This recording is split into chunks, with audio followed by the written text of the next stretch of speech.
Et l'on en arrive à l'événement de la semaine en Formule 1, la rupture entre Jean Alesi et Alain Prost. Jean-Louis Moncey nous a rejoint. Bonjour Jean-Louis. Bonjour. Alors Jean-Louis, on vous promet 3 semaines de vacances entre les Grands Prix d'Allemagne et de Hongrie. Et voilà qu'un séisme dans le petit monde de la Formule 1 vous ramène illico à Paris. C'est vraiment pas de chance. J'étais dans le Limousin en train de taquiner le brochet et j'ai été obligé de rentrer très vite pour taquiner Frentzen et Alesi. Cela dit, on l'avait dit en direct à Hockenheim, on savait que ça allait se déclencher cette semaine.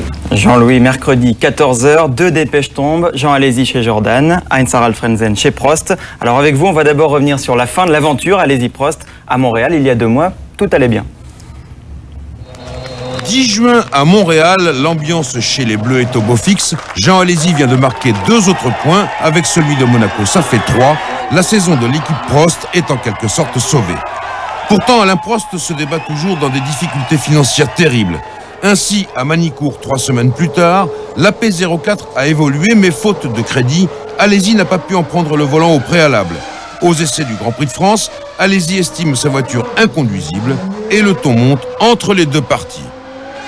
En cause, selon Alesi, le soubassement de la voiture, puis les déflecteurs, dont les essais en soufflerie ont été menés sur une maquette avec des roues avant étroites, alors que depuis le début de la saison européenne, Michelin chausse ses voitures de pneus avant larges. Ça ne marchera jamais.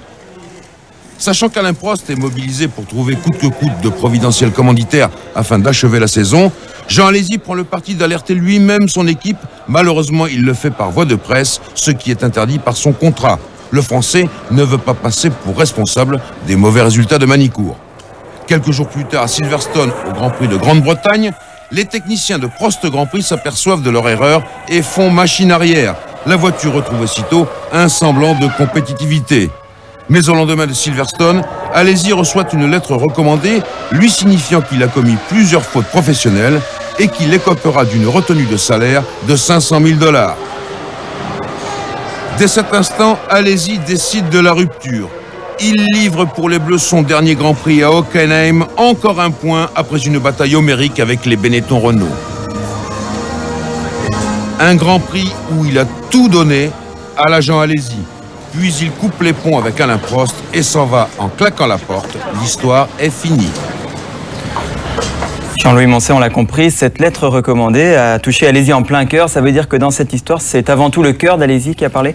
Ça a toujours été comme ça chez Alesi. C'est un homme qui a mené sa carrière avec son cœur. En 91, par exemple, il est prêt à aller chez Williams Renault. Il a signé et puis finalement, il va chez Ferrari. En 96, toujours pareil, il pense qu'il va aller chez Williams. Il fait tout. Et puis, Benetton le raccroche au dernier moment. Il a toujours fait ça, Alesi. Le choix du cœur par rapport au choix de la raison. C'est comme ça qu'on l'aime, d'ailleurs. Alors Alesi est quelqu'un d'entier, Prost le connaît bien. Est-ce qu'il a mal évalué la réaction de son pilote qui est aussi son ami ? Sans aucun doute, on peut dire que ça lui a un peu explosé la figure à Alain Prost. Il ne pensait pas que la réaction d'Alesi serait aussi brutale, mais ce phénomène de la lettre recommandée a tout déclenché chez Alesi. Il estime que Prost est son frère, son père spirituel. Une lettre recommandée entre 2 frères, ça ne passe pas et ça n'est pas passé. Justement, on va écouter les arguments des 2 parties. Tout d'abord, la parole est à Jean Alesi, ensuite à Alain Prost. J'ai couru pour des grandes écuries et le fait de démarrer dans une équipe française comme ça et ensemble essayer d'avoir du succès, puisque bon, c'est quand même une équipe qui avait pas de succès. Donc c'était tout ce que j'aurais voulu faire, mais malheureusement ça s'est pas fait. Disons que ça a été un concours de circonstances incroyable, parce que dès que j'ai reçu cette lettre, j'ai décidé d'arrêter. Et pratiquement 3 jours après, Eddie Jordan m'appelle et me dit « Écoute Jean, est-ce que tu peux être disponible pour venir dans l'équipe ?» Et là, j'ai dit « Écoute, disponible, je ne sais pas, mais tout au moins, pour l'instant, je suis sans volant, donc si on peut trouver un accord tous ensemble, pourquoi pas. De toute façon, j'ai signé pour 2002 aussi, et non parce que je cours pour ces derniers Grands Prix et pour l'année prochaine. J'ai beaucoup regretté le fait qu'il y ait des choses internes qui sont normalement complètement confidentielles, notamment on parle d'une lettre. C'est la première fois que je vois que ce genre de choses sort dans la presse ou est utilisé dans la presse, donc je voulais absolument pas continuer pendant 5 courses d'avoir ce genre de polémique et avoir un peu de stabilité dans l'équipe. Premièrement, il faut pas confondre Alain Prost, directeur d'écurie, Alain Prost, ami de Jean Alesi. Je pense que c'est ce que Jean confond complètement, surtout quand ça l'arrange. Deuxièmement, s'il y a une lettre qui a été envoyée, c'est la rançon d'une certaine manière d'un non-respect d'un contrat. Donc à partir du moment où on a la possibilité Frenzen, je crois que c'est justement, on ne perd pas vraiment au change et ça, ne serait-ce que vis-à-vis de notre équipe, notamment les techniciens, vis-à-vis des sponsors, c'est très important pour nous d'avoir un pilote de ce calibre-là. Donc maintenant, il faut tourner la page et puis bon, on aurait bien aimé que ça se termine autrement. Bien sûr que je regrette, c'est pas possible de ne pas regretter ça, mais je suis quelqu'un qui tourne la page très très facilement. Alain Prost, joint mercredi au téléphone par Martin Zara. Depuis, il n'a pas souhaité s'exprimer pour Automoto. Alors on l'a vu, Alesi est beaucoup plus médiatisé dans cette histoire. Jean-Louis, comment est-ce que vous expliquez ce phénomène, cette surmédiatisation d'Alesi par rapport à Prost? Eh bien écoutez, dans les médias aussi bien nationaux qu'internationaux, on a toujours tendance à un petit peu protéger ces pilotes de Grand Prix. Ils sont 22 dans le monde et pas un de plus, et on sait qu'ils prennent des risques importants. Ils les payent quelquefois très cher, parfois au prix maximal. Et il y a toujours cette petite indulgence qu'on n'a pas finalement maintenant avec Alain Prost, qui a été l'un des plus grands pilotes de tous les temps. Je rappelle son palmarès, 4 titres de champion du monde, 51 victoires en Grand Prix. Mais malheureusement, Alain, maintenant, il n'est plus pilote. Il prend d'autres risques, des risques financiers. Mais on a plus tendance quand même à s'occuper d'Alesi et de Frenzen maintenant. Alors, est-ce que vous pensez que ce sont 10 années d'amitié qui s'achèvent? On sait quand même que Prost est le parrain de la fille d'Alesi. Alors, qu'est-ce qui va se passer maintenant? Écoutez, c'était une amitié qui était extrêmement forte entre les deux hommes. Elle date de 91 quand ils étaient ensemble chez Ferrari. Après, ils ont fait les 400 coups ensemble. Donc quelque chose de très très fort. Et l'explosion de l'amitié, elle a été à la hauteur de la puissance de cette amitié. Et finalement, bon, on va essayer d'arranger les choses. Peut-être qu'un jour, le chemin de Prost et d'Alesi va se recroiser. Mais en tout état de cause, pour l'instant, les ponts sont rompus. Nous, ce qu'on souhaite, c'est qu'un jour, ils redeviennent amis comme ils étaient avant. Alors, on va écouter quelqu'un qui est bien placé pour parler de l'affaire Alesi-Prost. C'est Olivier Panis, à votre micro, Jean-Louis Moncet. Je pense que le gagnant dans toute l'histoire, c'est bien sûr Jean Alesi. Je crois qu'il va retrouver une équipe qui est très performante, avec une voiture très performante. Je pense plus que la Prost. Et Ralf Frenzen n'avait plus de volant chez Jordan. Je pense que pour lui aussi, c'est positif d'aller chez Prost Grand Prix.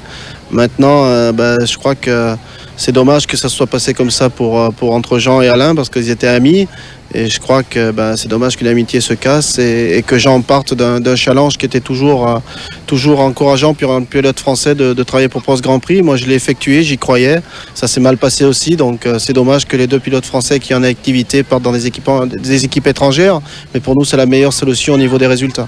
Je crois qu'il faut que Alain se remette en question un peu des fois sur ses choix et sur ses façons de traiter un peu ses pilotes, et je crois que ça l'aidera peut-être pour l'avenir. Alors, l'avenir de Jean Alesi, c'est l'écurie Jordan qui, justement, avait besoin d'un pilote. Tiens, coïncidence, Jean-Louis Moncet, est-ce que Jean Alesi savait, avant d'engager le bras de fer avec Prost, qu'il y aurait une place à prendre chez Jordan? Thomas Sénécal, c'est une coïncidence. Alesi, il a reçu cette lettre recommandée aux environs du 16 au 17 juillet. On ne savait pas, personne ne savait à cette époque-là que Eddie Jordan allait tout bonnement virer Frenzen. Maintenant, il faut positiver. Si vous voulez, Frenzen, lui, qui était viré, retrouve un volant. Prost retrouve un gros calibre. Et Alesi, lui, se retrouve chez Jordan. D'ailleurs, regardez, voici la couverture du plus célèbre de tous les journaux de la course automobile. C'est notre confrère anglais Autosport. La une est avec Alesi. Les titres, disent bien ce qu'il veut dire. Jordan parie sur Alesi. Et vous voyez que à l'intérieur, vous allez voir, le titre du papier, c'est Coming Home, retour à la maison pour Jean Alesi, car effectivement, Alesi, sa carrière internationale, il la doit à Jordan. Alesi-Jordan, c'est une vieille histoire. C'est une vieille histoire. En 1989, Alesi a été champion de Formule 3000 avec Jordan. C'est Jordan qui avait son contrat, qui était son manager, et c'est Jordan qui lui a trouvé ce volant chez Tyrrell au Grand Prix de France. Et pour la fin de la saison 89, tout a débuté là pour Jean Alesi, qu'on voit ici tout jeune. Alors, vous l'avez dit, Jean-Louis, au jeu des chaises musicales, Heinz-Harald Frenzen, l'Allemand, se retrouve chez Prost à Serres. Il a essayé la voiture pour la première fois cette semaine à Manicourt. Et notre caméra y était, voilà. Alesi en jaune, Frenzen en bleu. Voilà Frenzen. Pas de photos, s'il vous plaît, tout à l'heure, les photos. Vous savez qu'on a droit à 50 km, pas plus, pour ces essais d'avant-Grand Prix. C'est une règle qui a été dictée pour faciliter la vie des petites écuries. Donc 50 km pour les Ferrari, comme pour Frentzen sur cette Prost. Donc en 50 km, on n'a pas le temps de faire grand-chose en fait. Non, c'est ce que va d'ailleurs remarquer Frentzen, mais si vous voulez, c'est quand même un premier contact avec cette voiture qu'il ne connaît pas du tout, et peut-être que ce circuit, il le connaît moins bien aussi. Alors on va écouter Heinz-Harald Frentzen. Première déclaration en bleu. Jusqu'ici tout va bien, nous dit Frentzen, c'est tout ce que je peux dire. J'ai posé beaucoup de questions pour prendre mes repères. Par exemple, il faut que je trouve l'emplacement des boutons dans la voiture. On a vraiment très peu de temps pour préparer la Hongrie. C'est ce que regrette Heinz-Harald Frentzen. Mais tout le monde en est là. Alors Jean-Louis, dans quel état d'esprit s'enclenche cette collaboration entre Prost et Frentzen? Est-ce que c'est un pis-aller? Non, absolument pas, je vous l'ai déjà dit. Prost récupère un gros calibre, 3 fois vainqueur en Grand Prix. Frentzen, des pole positions, un gars qui a un palmarès extrêmement sérieux. Et lui-même, Frentzen, il est content, je vous le répète, parce qu'il se trouve un volant et il était à pied jusqu'à la fin de la saison.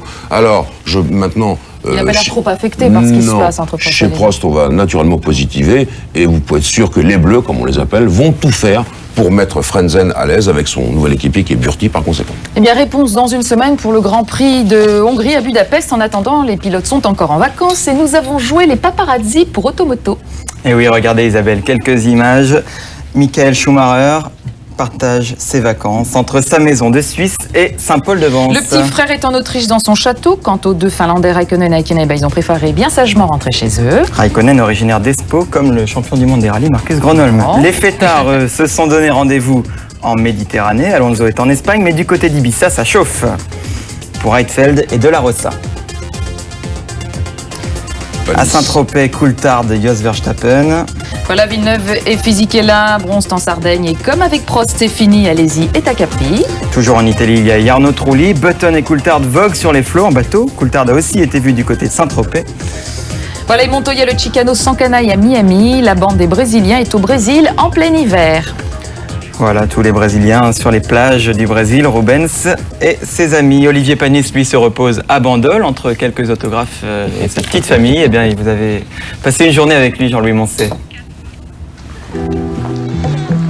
Avec Anne, sa femme, avec Aurélien et Caroline, ses 2 enfants, Olivier Panis a pris quelques jours de vacances au bord de la mer dans le sud de la France. Cette trêve estivale au milieu des Grands Prix est vraiment la bienvenue. Depuis que je suis en Formule 1, c'est vrai qu'on espérait à chaque fois au mois d'août d'avoir un petit break, et là cette année on l'a eu, donc c'est vrai que c'est vraiment agréable et je pense que ça va faire du bien à tout le monde en passant par les pilotes, les mécaniciens, les ingénieurs, même les journalistes. Je crois que ça fait du bien à tout le monde d'avoir des vacances au mois d'août. C'est là où j'arrive à me ressourcer, c'est là qu'est mon équilibre, donc c'est vrai que j'essaye d'en profiter au maximum de mes enfants et de ma femme, et c'est vrai que dans un endroit ici comme à Bandol où il y a le soleil et le bon vivre, ça fait du bien de se reposer. Lâche-la, Michael, lâche.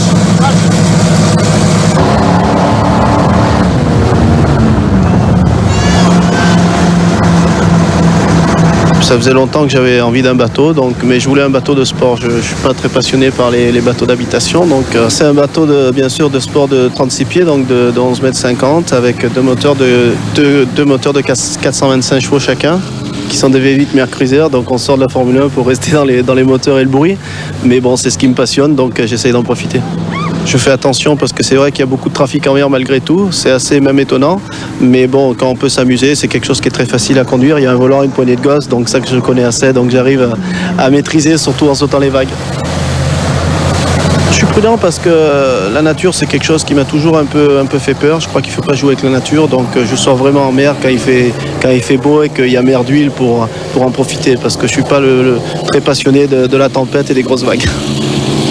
Aux commandes de son offshore, Olivier Panis est quasiment un débutant, mais un volant reste un volant pour qui sait le manier. Admirer le créneau. Et pour les amateurs, admirer les 2 moteurs V8 Mercruiser d'origine General Motors.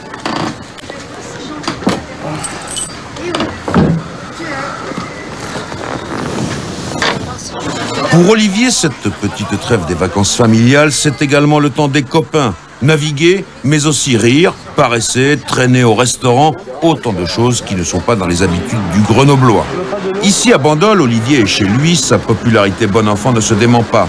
Mais de la barre de l'offshore numéro 9 À la Baronda de Formule 1 numéro 9 également, il n'y a qu'un pas. Panis ne l'a pas oublié, car dimanche prochain, c'est le Grand Prix de Hongrie sur le circuit de Budapest. C'est un circuit qui me plaît, où j'ai souvent marqué des points, donc c'est vrai que c'est un circuit qui est très, très plaisant en séance libre et en qualification. Pour la course, un peu plus difficile parce que pour dépasser, c'est très très compliqué.